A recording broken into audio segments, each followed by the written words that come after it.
Well, thank you, and I appreciate the very generous introduction. I'll let all of you be the judge if you feel that strongly by the end of the call.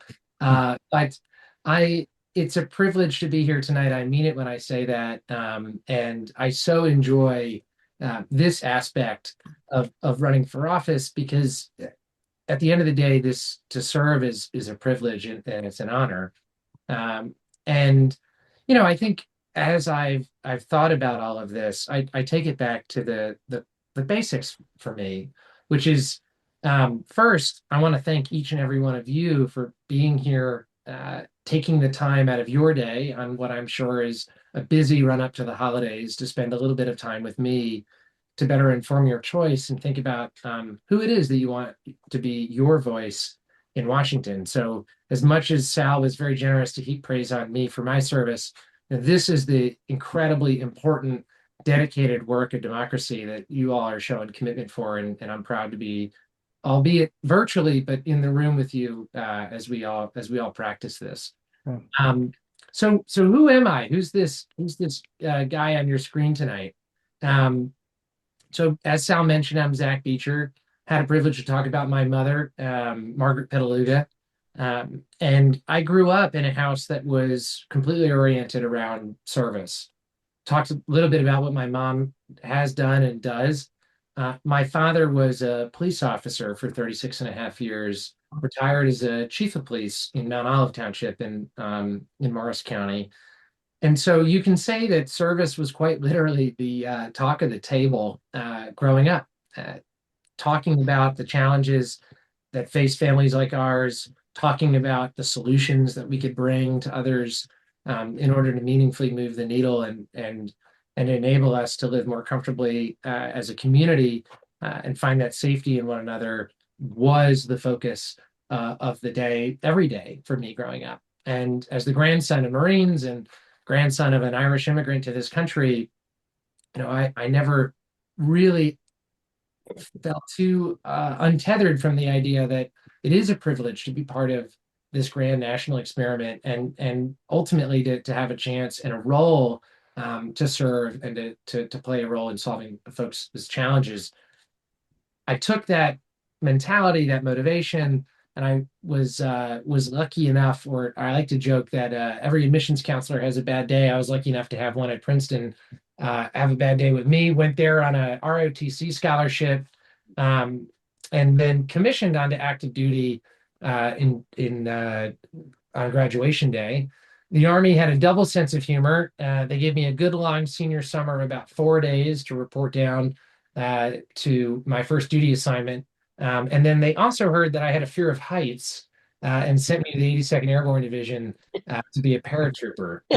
Very good. Got the privilege to spend a few years falling out of an aircraft or two with the 82nd. But fundamentally, what I learned at the 82nd was that I've always believed that we're enriched by experience and we're enriched by the experience of others.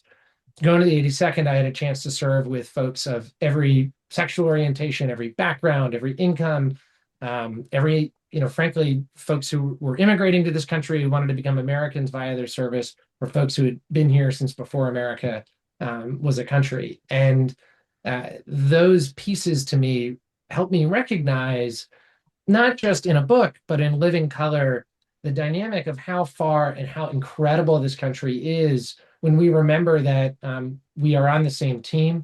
We have a fundamental opportunity when we're united in purpose and shared in our goals, and that we can really accomplish whatever it is that we decide is the challenge that has to be overcome. I saw that put to practice at speed when I was deployed to Iraq in 2016, 2017. I led an advise and assist team there, focusing on supporting our Iraqi counterparts in the operations to retake Mosul, a city of 1.8 million people that was living under occupation from ISIS at the time. And during that, had the opportunity to really innovate what I call it the speed of battle, and what I've come to call innovation at the speed of need, which is, you can imagine being in Iraq, we saw a fair amount of kind of square peg round hole problems where the equipment just wasn't up to the challenge of the day. And our Iraqi counterparts were fighting block to block to try to liberate the city. And not having the right solution and having that square peg in that round hole problem was calculated in lives lost and days lost. And we knew that the mission was too important for that. And so everything from thinking about ways in which we use commercial drones that we ordered off Amazon to better deliver medical supplies to creating these big Mad Max vehicles that could better safeguard Iraqi personnel as they move to clear large debris from the cities to help uh, refugees and other citizens navigate those challenges were pieces that we were able to directly contribute to. And I will tell you, it also taught me a lot about working with people that may not have always liked you. And I remember when we got there, as a quick anecdote, side story, the one of the federal police commanders let us know that the last time that Americans had been in country, he was trying to kill them. And so we just asked him to please not do that this time while we were in town. And that ended up actually being one of our most fruitful relationships and partnerships in driving the outcome that we both sought, which was the liberation of that city from an extremist ideology. And so the world has a long arc and it bends towards justice because we fold it that way. And that heavy work and that speed and that sense of urgency were pieces that I took with me from Iraq. Went to graduate school um, in the UK in search of a better accent, but fell in love with the way that technology and talent and community can come together to solve our biggest challenges. That took me into a career in the private sector that was focused on everything from how do we put technology into nonprofit missions like countering human trafficking or improving transparency in government, both initiatives that I led um, with promising technology startups in the UK and the US. I stood up a health tech platform that was focused on improving both services, service enrollment, and outcomes of those healthcare services. So we could do everything from build new companies like we did to provide better telemedicine for rural care. We could set up new community programs like enrollment centers at laundromats to better improve the way that working families could meet their care providers and get enrolled in their services. And we also invested in those technologists that were building the solutions that were in the gaps of what those in our network and those who we aim to serve needed to drive better outcomes. I took that kind of results orientation mentality. I was one of the founding partners at a platform called America's Frontier Fund. And this believed in the raw potential of America to solve and innovate through its challenges. And we believe that through workforce training, through dedicated strategy, through company creation, and through scaling support, we could help both communities identify ways they could compete in the global economy, ways in which they could build into the global green economy, how they can start businesses from research and development, and then the ways that they could take those to scale to truly benefit both their community, but also the global economy. And happy to dive into more details there in a minute. I think the key piece for me through all of this has been service and trying to solve big problems. I stayed an Army reservist throughout this in order to make sure that I could keep an eye towards the challenges that I started my career trying to address and continue to serve in that way to this day. But I think the jarring piece that brought me to where I am now is this question of, why throw your hat into the ring? And for me, it comes down to really two moments. The first was when I was in Iraq the first time in January 2017. Inauguration Day happens to be my birthday. And I remember eating a very sad meal in Taji, Iraq, and watching Donald Trump get sworn in, realizing that if something were to happen to me or the paratroopers that I was deployed with, that a reality TV show star was going to be the person meeting my parents or their parents at Dover Air Force Base if we were lucky, or getting a letter from them if we weren't so lucky. And fast forward, basically 8 years, I watched Trump be reelected 5 days before my son arrived.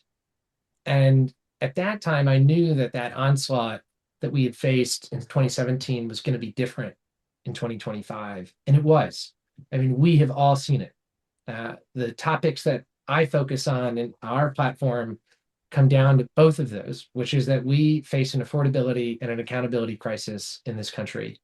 And there is a hollowness, there is a cynicism, there is a zero-sum game at the heart of the MAGA movement that would make you doubt whether your neighbor believes that they're better off by supporting you, or whether or not their pie is all they're going to have and they're going to fight to get a slice of yours. I think that I categorically reject that. I categorically reject that the idea that my son or my family will navigate that as the future of what this country believes itself to be. And I know from everything that I've seen that America always performs best when we remember that we are our best hope. And so we have to take answers and comprehensive solutions to the challenges that we face in those cost cliffs around every corner in the affordability crisis. I've watched as my family's navigated growing utility bills. I've watched as my family, who's navigated chronic mental illness, has had to contemplate what it is when the ACA subsidies cause costs to rise nearly $3,000 per person per year in this state in 2026.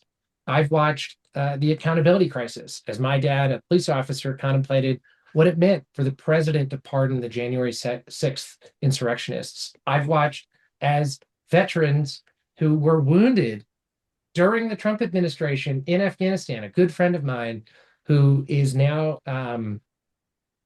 deeply wounded from that time and paralyzed from the chest down, learns of 35,000 job cuts at the Veterans Affairs Department in pursuit of what? Mm. And I've also watched on the accountability side as friends of mine who are still in the service have had to contemplate what does it mean to think about an illegal order? What is the growing conflict that we're sleepwalking into in the Caribbean mean for who we are as a people and the presence that we have on this global stage? And so whether it's affordable care, whether it's affordable utilities, whether it's grocery bills under duress from Trump's tariffs, whether it's prices at the pump, we face those cliffs every day. And on the accountability side, those in the institutions are confronted every single day of what does it mean to watch that erosion beat back against generations of work to build those institutions into pieces that we can trust and that we can operate under duress and under crisis to help us carry us through. I fundamentally believe that we can be better. I fundamentally believe that we are better. I fundamentally believe that we are our best hope. And what I want to do in Washington is take a bias for action, a good plan executed today rather than a perfect plan tomorrow. I want to expand our ACA credits. I want to simplify what is a costly, complicated, and convoluted healthcare process on the ACA marketplaces. I want to focus on challenging Trump's tariffs in the courts, but meaningfully legislating limitations on the president to be able to put those into play unilaterally. I want to assist those that have to navigate SNAP assistance rather than encumber them with greater regulation. I believe that if you're a company in this country on federal tax subsidies, you should not be eligible for those subsidies if folks are living on your wages and have to be on SNAP. I think if you're a congressperson, you need to remember that it's purpose over profit, and we need to ban insider stock trading. And I believe that ultimately this competence is what will build confidence that the government can move at your speed of need. And so it's a privilege to be here tonight to share a little bit about my story, a little bit about what this campaign fundamentally believes is the challenge we face, but the opportunity that we can create. And I'm grateful for all of you taking the time to listen to me on a Tuesday night. So with that, I'll take a pause here and would be glad to take any questions from the group, Sal. Thank you.